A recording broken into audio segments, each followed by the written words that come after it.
ان يفتحوا بقهم كلهم اتقبض عليهم. واذكر حضرتك وارجوك ارجع للمقدمه يومها وكل تغطيتنا لما حصل حصار قطر، قلت لك الحكايه مش حكايه قطر، الحكايه مش حكايه قطر، الحكايه حكايه المقاومه حماس، الحكايه مش حكايه قطر، الحكايه حكايه الثورات العربيه اللي قامت.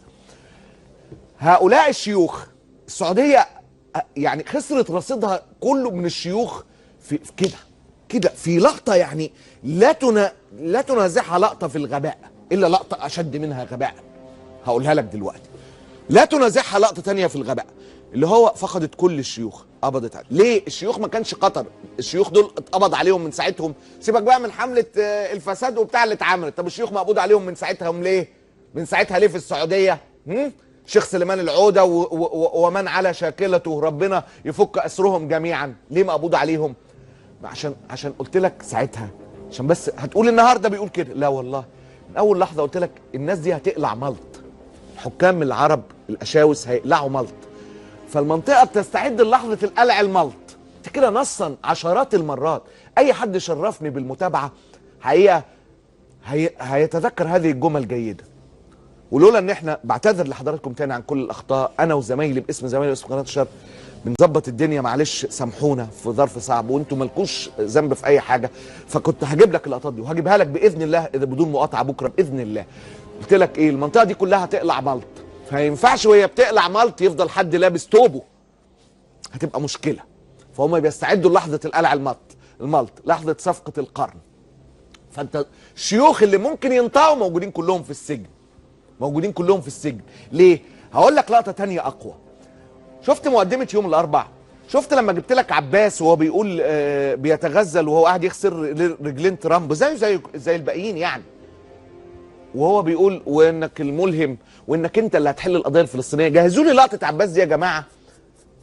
جهزها لي الان، لان هوريك فيها مشهد، هوريك قد ايه دول بقوا لا شيء، لا شيء. هؤلاء الزعماء لا شيء، لا شيء.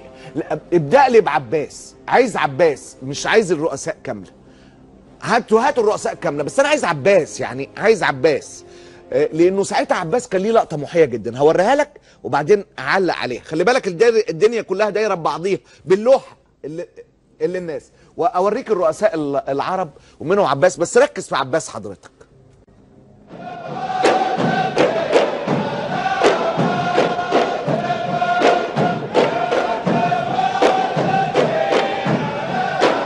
رئيس لكم يحترمكم ويقدركم ولكم شخصية متفردة قادرة على فعل المساعدة. أنا سعيد جدا أن أكون هنا مع الرئيس دونالد ترامب، وأشكره شكرا جزيلا على إتاحة الفرصة وعلى جدية فخامة الرئيس أنه سيأتي بصفقة العصر للشرق الأوسط خلال العام أو خلال الأيام القادمة إن شاء الله.